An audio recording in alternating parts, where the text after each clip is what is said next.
Hello everyone, welcome to Clinical Knowledge in Medicine. In this video we are going to learn about diabetes in pregnancy. पहले हम बात करेंगे कि diabetes develop कैसे होता है, देन बात करेंगे कि प्रेगनेंसी में कैसे अफेक्ट होता है, उसके बाद मैनेजमेंट क्या रहेगा, कॉम्प्लिकेशंस हमें क्या देखने को मिलेंगी, इन्वेस्टिगेशंस हमें क्या क्या करवानी चाहिए, प्रेगनेंसी में डायबिटीज़ के लिए कौन कौन सी इन्वेस्टिगेशंस हैं जो नेसेसरी हैं करवाना। इन सारी चीज़ों के बारे में हम इस वीडियो में देखने वाले हैं। वीडियो को एंड तक देखिएगा, होप सो आपके सारे क्वेश्चंस एंड डाउट्स क्लियर हो जाएंगे। Let's start. Why and how diabetes occur, कैसे होता है। अब बात करते हैं main hormone which regulate blood sugar levels. Sugar level को जो हार्मोन रेगुलेट करता है वो है इंसुलिन। डायबिटीज़ क्या होता है कि जो ब्लड में शुगर लेवल्स हैं वो ज़्यादा हो जाते हैं, उनको मेंटेन करने के लिए कुछ ना कुछ तो होता है बॉडी में, वो क्या होता है, इंसुलिन। इंसुलिन सिक्रेट कहाँ से होता है, beta cells of pancreas, beta cells of pancreas.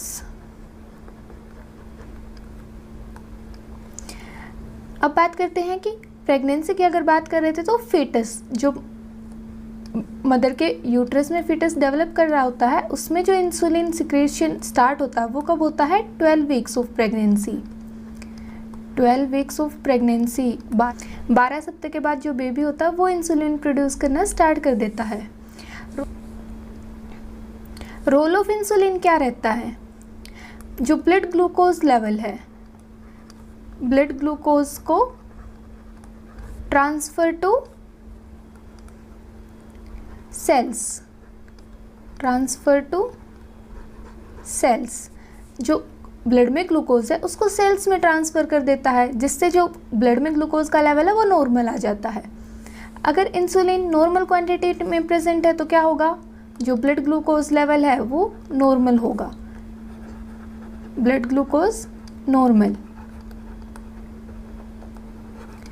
अगर ज़्यादा हो जाए, इंसुलिन ज़्यादा हो जाए तो जो ब्लड है उसमें क्या होगा, शुगर लेवल डिक्रीज़ कर जाएगा।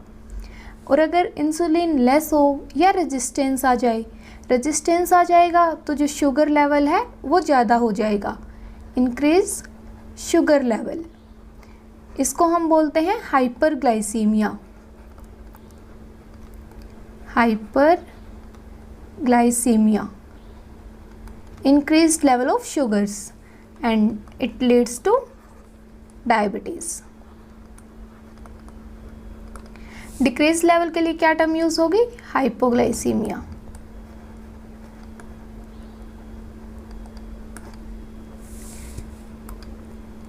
अब बात करते हैं कि प्रेगनेंसी में क्या होता है। प्रेगनेंसी में क्या होगा, इंसुलिन रेजिस्टेंस आ जाता है, जितनी भी प्रेग्नेंट फीमेल्स होती हैं उनमें इंसुलिन रेजिस्टेंस आ जाता है। उसकी वजह से क्या होगा, जो ग्लूकोज है वो सेल में एंटर नहीं कर पाएगा, सेल में एंटर नहीं कर पाएगा तो हाइपरग्लाइसीमिया होगा। जो इंसुलिन रेजिस्टेंस है वो हमें क्यों देखने को मिलता है, HPL हार्मोन की वजह से। HPL हार्मोन होता है जो प्रेगनेंसी के टाइम पे ही बॉडी में सिक्रेट होता है एंड उसकी वजह से हमें इंसुलिन रेजिस्टेंस देखने को मिलता है। सबसे ज़्यादा कब देखने को मिलता है, 24 to 28 वीक्स ऑफ प्रेगनेंसी, मतलब second trimester of pregnancy. Pregnancy एक डायबिटोजेनिक स्टेट है, मतलब प्रेगनेंसी में जो डायबिटीज़ है वो डेवलप हो जाती है। क्यों, किसकी वजह से, HPL हार्मोन्स की वजह से। HPL हार्मोन क्या करता है, इंसुलिन का रेजिस्टेंस कोज करवा देता है और वो मैक्सिमम कब हमें देखने को मिलता है, 24 से 28 हफ्ते पे। उसकी वजह से जो शुगर लेवल्स हैं वो इंक्रीज़ हो जाते हैं। अब बात करते हैं कि ऐसा होता क्यों है, HPL हार्मोन है जो वो इंसुलिन रेजिस्टेंस क्यों करवाता है। जो फीटस है उसकी ग्रोथ के लिए जो ग्लूकोज है, जो एनर्जी है वो मिलती है मदर के ग्लूकोज से। तो जो इंसुलिन रेजिस्टेंस आता है उससे जो मदर की बॉडी में, मदर का जो ब्लड है उसमें ग्लूकोज लेवल ज़्यादा हो जाता है जो कि फीटस को ट्रांसफ़र होता है। अगर मैटरनल हाइपरग्लाइसीमिया होता है तो फीटस को भी फिर हाइपरग्लाइसीमिया होता है, और जो फीटस है, फीटस की पेनक्रियाज है वो ज़्यादा इंसुलिन प्रोड्यूस करती है, और जो फीटस की ग्रोथ के लिए जो हार्मोन रिस्पॉन्सिबल होता है वो होता है इंसुलिन। चाइल्ड की जो ग्रोथ है, बोर्न होने के बाद, बेबी की डिलीवरी होने के बाद जो ग्रोथ होती है उसके लिए रिस्पॉन्सिबल होता है ग्रोथ हार्मोन, जो कि पिट्यूटरी ग्लैंड से सिक्रेट होता है। बट जब बेबी मदर के यूट्रस में होता है तो जब उसकी ग्रोथ हो रही होती है, जो हार्मोन रिस्पॉन्सिबल होता है वो होता है इंसुलिन, और इससे जो फीटस है उसकी ग्रोथ इंक्रीज होती है। और जो अगर वेट बेबी का इंक्रीज हो जाता है मोर देन 4 kg तो उस कंडीशन को बोलते हैं मैक्रोसोमिया। तो कई बार डायबिटिक फीमेल्स जो होती हैं उनके बेबीज़ मैक्रोसोमिक मिलते हैं, मतलब बड़े साइज़ का बेबी होगा, वेट 4 किलो या 4 किलो से ज़्यादा देखने को मिलेगा। ऐसा क्यों होता है? क्योंकि प्रेगनेंसी के टाइम पे HPL हार्मोन सिक्रेट होता है जो कि बॉडी में इंसुलिन रेजिस्टेंस करवा देता है, मतलब इंसुलिन अपना फंक्शन नहीं कर पाता। उसकी वजह से जो ब्लड शुगर लेवल्स हैं वो इंक्रीज हो जाते हैं मदर के ब्लड में। मदर का ब्लड फीटस के पास जाता है प्लेसेंटा के थ्रू, फिर फीटस की बॉडी में भी जो शुगर लेवल्स हैं वो ज़्यादा हो जाते हैं। फीटस की बॉडी है वो इंसुलिन सिक्रेट करती है जो कि फीटस की ग्रोथ के लिए रिस्पॉन्सिबल होता है, और जो फीटस का वेट है वो ज़्यादा हो जाता है। अब बात करते हैं प्रेगनेंसी में जो ग्लूकोज है वो ट्रांसफ़र होता है फीटस को वाया प्लेसेंटा। मैटरनल इंसुलिन है वो प्लेसेंटा को क्रॉस नहीं कर सकता, बट जो ग्लूकोज है वो प्लेसेंटा के थ्रू ट्रांसफ़र होता है। ड्रग ऑफ चॉइस क्या रहती है? अगर किसी फीमेल को डायबिटीज़ होती है प्रेगनेंसी में तो उसको हम इंसुलिन देंगे। क्यों देंगे इंसुलिन? क्योंकि जो इंसुलिन है वो क्रॉस नहीं करता है प्लेसेंटा को। ओरल हाइपोग्लाइसेमिक ड्रग्स हम नहीं देते हैं क्योंकि ये क्रॉस कर जाते हैं प्लेसेंटा को, एंड वो फीटल हाइपोग्लाइसीमिया कोज करवा सकते हैं। बट जो 2 ड्रग हैं वो हम यूज़ कर सकते हैं, that are metformin, second is glyburide. ये 2 हम यूज़ कर सकते हैं, बट स्टिल जो ड्रग ऑफ चॉइस है वो है इंसुलिन। अब बात करते हैं इन्वेस्टिगेशंस हमें कौन कौन सी करवानी चाहिए। फास्टिंग ब्लड शुगर हमें करवाना है एटलीस्ट 8 to 10 आवर्स फास्ट होना चाहिए, overnight fasting.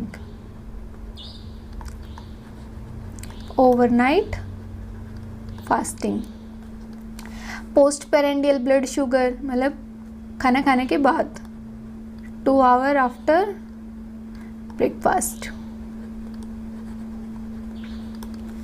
RBS random blood sampling, random blood sugar, GTT glucose tolerance test, ये देखने के लिए कि जो बॉडी है वो कितना ग्लूकोज टॉलरेंस टेस्ट आता है।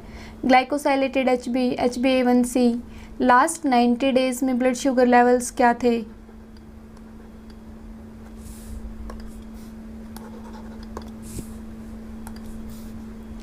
लास्ट 90 डेज मतलब 3 months।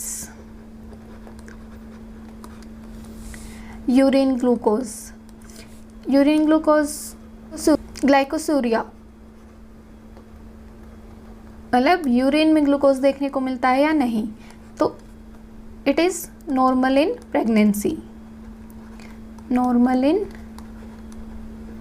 Pregnancy but abnormal in male,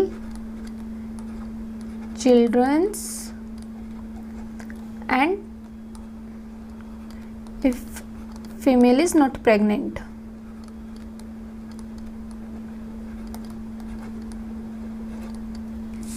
अगर किसी प्रेग्नेंट फीमेल को ग्लाइकोसूरिया देखने को मिलता है, मतलब यूरिन में ग्लूकोज देखने को मिलता है, तो वो नॉर्मल है। पर किसी ऐसी फीमेल में जो प्रेग्नेंट नहीं है या मेल में या चिल्ड्रंस में अगर देखने को मिलता है तो वो नॉर्मल नहीं है।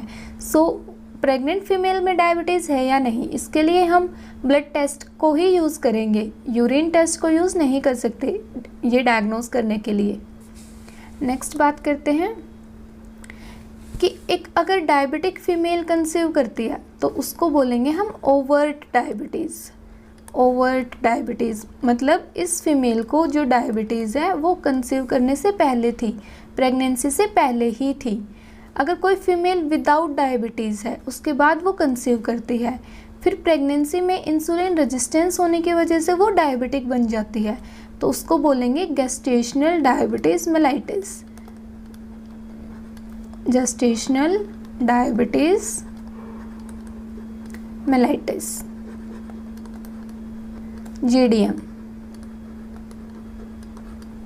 अब बात करते हैं कि वैल्यूज़ क्या क्या रहेंगी। ओवर डायबिटीज़ की जो फीमेल्स होंगी उनमें बिफोर प्रेगनेंसी जो फास्टिंग ब्लड शुगर है वो मोर देन 126 होगा, जो RBS है वो मोर देन 200 होगा, एंड जो HbA1c है वो मोर देन 6.5 होएगा। बल्कि जो गेस्टेशनल डायबिटीज़ वाली फीमेल्स होंगी बिफोर प्रेगनेंसी, उन सारी फीमेल्स में फास्टिंग ब्लड शुगर, RBS और HbA1c ये नॉर्मल होंगे। अब बात करते हैं डिफरेंस की। ओवर डायबिटीज़ और गेस्टेशनल डायबिटीज़ मेलाइटिस, इसमें क्या डिफरेंस रहेगा। हिस्ट्री की अगर बात करें तो डायबिटीज़ प्रेजेंट होगी ओवर डायबिटीज़ में, गेस्टेशनल डायबिटीज़ में एब्सेंट होगी। फिर बात करते हैं blood sugar before pregnancy increased होगा, गेस्टेशनल डायबिटीज़ वाली फीमेल में नॉर्मल रहेगा। डे 1 ऑफ प्रेगनेंसी पे कैसा देखने को मिलेगा, इंक्रीज देखने को मिलेगा ओवर डायबिटीज़ में। गेस्टेशनल डायबिटीज़ वाली फीमेल में नॉर्मल रहेगा। क्यों? क्योंकि जो गेस्टेशनल डायबिटीज़ मेलाइटिस है वो डेवलप करती है सेकेंड ट्राइमेस्टर में। फर्स्ट ट्राइमेस्टर में इंक्रीज देखने को मिलेगा ओवर डायबिटीज़ में, एंड सेम नॉर्मल रहेगा GDM में। सेकेंड ट्राइमेस्टर में इंक्रीज रहेगा ओवर डायबिटीज़ में। GDM में हो भी सकता है और नहीं भी, मतलब कुछ फीमेल्स में डेवलप कर जाता है, कुछ में नहीं करता।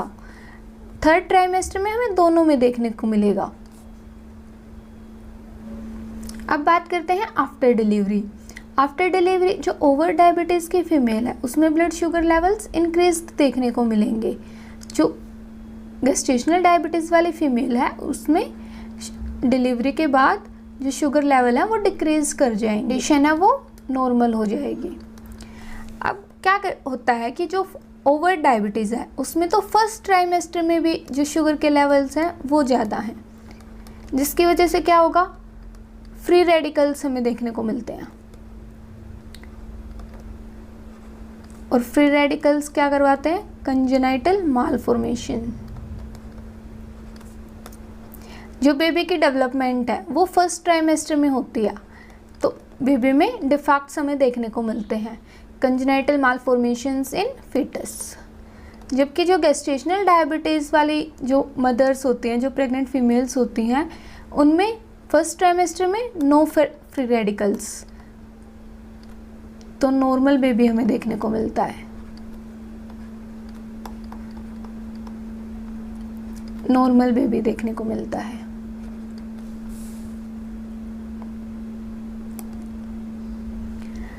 सो क्या गाइडलाइंस रहती हैं, जितनी भी फीमेल्स हैं जब भी वो फर्स्ट एंटीनेटल विजिट के लिए आती हैं हमें GTT करना है।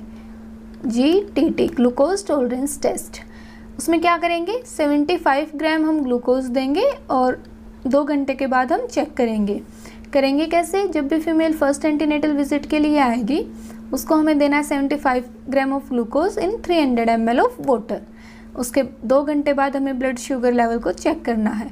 2 घंटे के बाद अगर हमें शुगर लेवल्स 140 ग्राम पर DL इससे कम देखने को मिलते हैं तो ये है नॉर्मल कंडीशन। इस कंडीशन में क्या करना है, टेस्ट को रिपीट करना है 24 से 28 हफ्ते पे।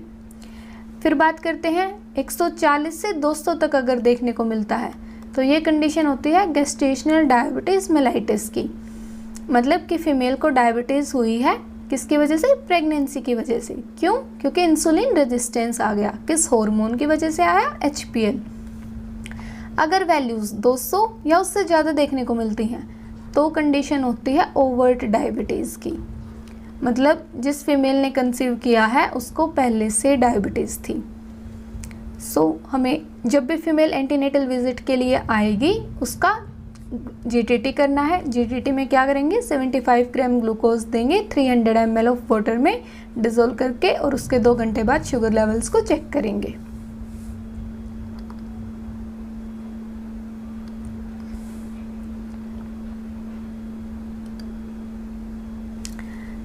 अब बात करते हैं ओवर्ट डायबिटीज़ की। हिस्ट्री प्रेजेंट होती है फीमेल में डायबिटीज़ की, जो जीटीटी 2 आवर की वैल्यू मोर देन और इक्वल टू 200 mg/dl हमें देखने को मिलती हैं। कंजेनाइटल मालफॉर्मेशंस प्रेजेंट रहती हैं बेबी में, क्योंकि जो फ्री रेडिकल्स फॉर्म हो जाते हैं फर्स्ट ट्राइमेस्टर में, एंड उसकी वजह से बेबी में हमें डिफेक्ट देखने को मिलते हैं। अब एक केस देखते हैं। एक डायबिटिक फीमेल ने कंसीव किया, एंड जब वो अपने फर्स्ट एंटीनेटल एडवाइस के लिए आई तो उसने पूछा कि कितने % चांसेस हैं कंजेनाइटल मालफॉर्मेशन होने के। तो उसको हम कौन सा टेस्ट एडवाइस करेंगे? हम टेस्ट एडवाइस करेंगे HbA1c, क्योंकि इससे हमें लास्ट 90 डेज़ की जो ब्लड शुगर लेवल्स हैं उसका पता लग जाता है। लास्ट 90 डेज़ अगर HbA1c मोर देन 6.5 आता है, मतलब चांसेस हैं, चांसेस आर देयर। इससे कम आता है तो चांसेस नहीं है। कौन सा टेस्ट है जो बेस्ट है प्रिडिक्ट करने के लिए कंजेनाइटल मालफॉर्मेशंस को? HbA1c। Best test to detect congenital malformations, predict करने के लिए HbA1c है, बट डिटेक्ट करने के लिए क्या है? लेवल 2 USG, लेवल 2 अल्ट्रासाउंड, या जिसको हम बोलते हैं टिफा स्कैन।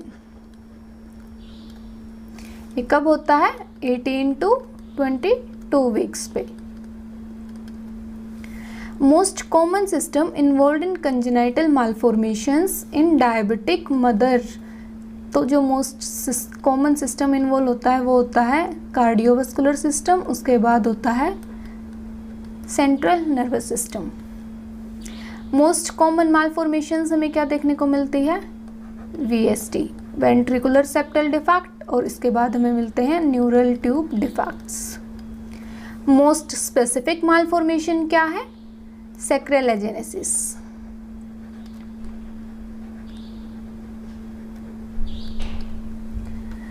मोस्ट कॉमन मतलब कि वो बच्चे जो डायबिटिक फीमेल से बोर्न हुए हैं, मोस्ट कॉमनली उनमें VSD देखने को मिलता है।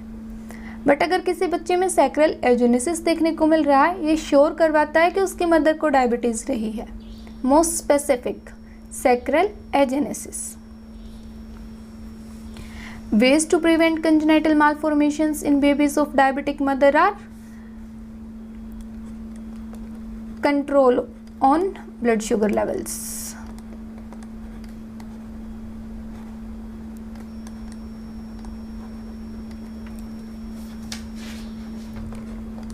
Folic acid supplementation.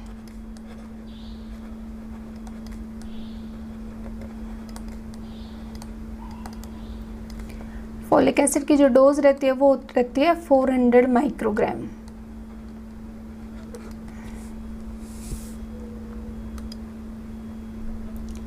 अब ट्रीटमेंट की बात करते हैं। जो ओवर डायबिटीज़ है, मतलब जो फीमेल ने कंसीव किया उसको पहले से डायबिटीज़ है, तो डाइट मॉडिफिकेशन का कोई रोल नहीं है। ओरल हाइपोग्लाइसेमिक ड्रग्स का भी कोई रोल नहीं है। ये दोनों हम फॉलो नहीं करेंगे। इंसुलिन हम देंगे पेशेंट को, that is drug of choice. अगर डायबिटीज़ वाली फीमेल जो ऑलरेडी इंसुलिन पे है, उसको हम क्या करेंगे? डोज ऑफ जो इंसुलिन है वो इंक्रीज हो जाती है। कब? सेकेंड ट्राइमेस्टर में। सेकेंड ट्राइमेस्टर में। फर्स्ट ट्राइमेस्टर में इंक्रीज नहीं होती है, नॉट इंक्रीज्ड। क्यों? क्योंकि अगर फर्स्ट ट्राइमेस्टर में इंक्रीज करेंगे तो चांसेस रहेंगे हाइपोग्लाइसीमिया होने के, क्योंकि फर्स्ट ट्राइमेस्टर में इंसुलिन रेजिस्टेंस इतना डेवलप नहीं होता है, सो फीमेल जा सकती है हाइपोग्लाइसीमिया में। अब बात करते हैं गेस्टेशनल डायबिटीज़ की। गेस्टेशनल डायबिटीज़ में जो शुगर लेवल हैं वो इंक्रीज होना स्टार्ट होते हैं सेकेंड ट्राइमेस्टर से, और अगर वीक्स में हम बात करें तो 24 to 28 वीक्स।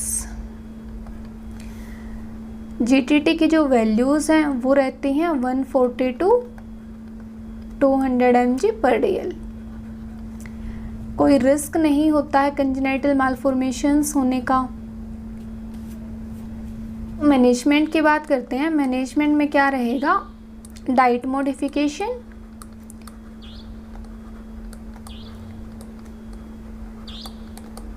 साथ में लाइफस्टाइल मॉडिफिकेशन, मतलब एक्सरसाइजेस वगैरह, सेडेंटरी लाइफस्टाइल ज़्यादा ना हो। क्या एम रहता है हमारा? डाइट मॉडिफिकेशन और लाइफस्टाइल मॉडिफिकेशन करके कि जो फास्टिंग ब्लड शुगर है वो लेस देन 95 रहे, 2 hour BP value less than 120 and जो HbA1c है वो लेस देन 6%। अगर डाइट मॉडिफिकेशन के 2 हफ्ते बाद ये एम हमें अचीव होता है तो हम कंटिन्यू करते हैं डाइट मॉडिफिकेशन पे। अगर एम अचीव नहीं होता है देन हम यूज़ कर सकते हैं ओरल हाइपोग्लाइसेमिक ड्रग्स और एजेंट्स, और ड्रग ऑफ चॉइस यूज़ कर सकते हैं डेट इज़ इंसुलिन।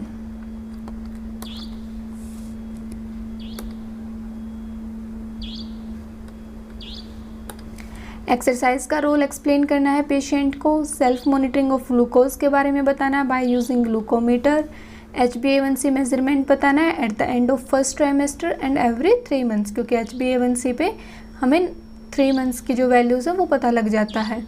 इन्फेक्शंस के रिगार्डिंग हमें पेशेंट को अवेयर करना है, क्योंकि जो डायबिटिक पेशेंट्स होते हैं उनमें UTI, urinary tract infections and vaginitis, infections of vagina, वो ज़्यादा देखने को मिलते हैं एंड वो लीड करते हैं प्रीटर्म लेबर को।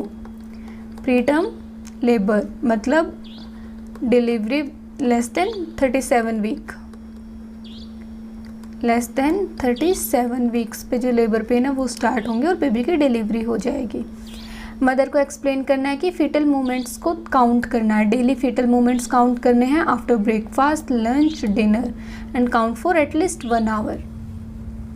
जितनी भी डायबिटिक फीमेल्स होती हैं including overt and gestational diabetes 18 to 22 weeks पे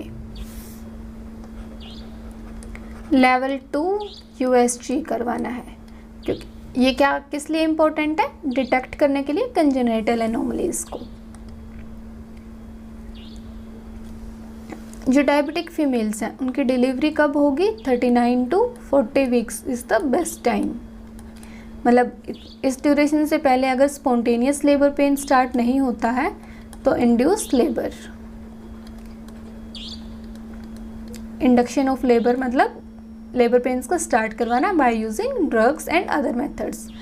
mode of delivery vaginal, vaginal is preferred unless until कोई कॉन्ट्राइंडिकेशंस नहीं है।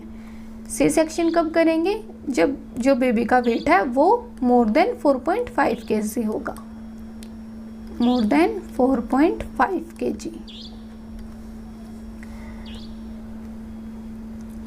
जो गेस्टेशनल डायबिटिक फीमेल्स होती हैं आफ्टर डिलीवरी उनका जो ब्लड शुगर लेवल्स हैं वो नॉर्मल आ जाते हैं। So after 6 weeks of delivery हमें क्या करना है? GTT, glucose tolerance test. अब बात करते हैं कॉम्प्लिकेशंस की। कॉम्प्लिकेशंस हमें क्या क्या देखने को मिलती हैं? फर्स्टली हम बात करते हैं कि मैटरनल कॉम्प्लिकेशंस क्या होंगी। मदर में हाइपरग्लाइसीमिया होने की वजह से क्या क्या हो सकता है? हाइपरग्लाइसीमिया होने की वजह से इंक्रीज चांसेस ऑफ इन्फेक्शन हो सकते हैं। यूरिनरी ट्रैक्ट इन्फेक्शन ज़्यादा होंगे, वेजिनाइटिस, इन्फेक्शंस ऑफ वेजाइना, उस वजह से प्रीटर्म लेबर हमें देखने को मिल सकता है। फिर जो मदर का हाइपरग्लाइसीमिया है वो ग्लूकोज जाएगा बेबी में थ्रू प्लेसेंटा, तो फीटस में हाइपरग्लाइसीमिया होगा। हाइपरग्लाइसीमिया होगा तो पोलीयूरिया होगा। पोलीयूरिया डायबिटीज़ में देखने को मिलता है, उसकी वजह से पॉलीहाइड्रोमनियोज होगा। पॉलीहाइड्रोमनियोज मतलब एमनियोटिक फ्लूइड ज़्यादा होगा, उसकी वजह से इंक्रीज चांसेस ऑफ PIH होंगे। प्रेगनेंसी इंड्यूस्ड हाइपरटेंशन मतलब BP बढ़ेगा, और पॉलीहाइड्रोमनियोज होने की वजह से भी प्रीटर्म लेबर हमें देखने को मिलता है। पॉलीहाइड्रोमनियोज प्रीटर्म लेबर को कैसे रिलेट करता है? क्योंकि एमनियोटिक फ्लूइड ज़्यादा होने की वजह से जो यूट्रस के वॉल्स हैं उन पे प्रेशर आता है जिसकी वजह से लेबर स्टार्ट हो जाता है। और साथ में देखने को मिलता है PROM, pre rupture membranes. Premature rupture of membranes भी एक कॉम्प्लिकेशन है जो हमें देखने को मिलती है।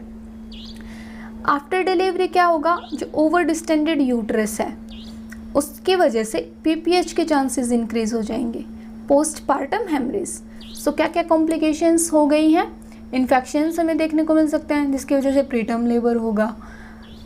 Maternal hypoglycaemia leads to fetal hypoglycaemia which leads to polyuria, polyhydramnios. Polyhydramnios की वजह से प्रीटर्म लेबर देखने को मिल सकता है, PROM हो सकता है। और डिलीवरी के बाद ओवर डिस्टेंडेड यूट्रस की वजह से PPH भी देखने को मिल सकता है।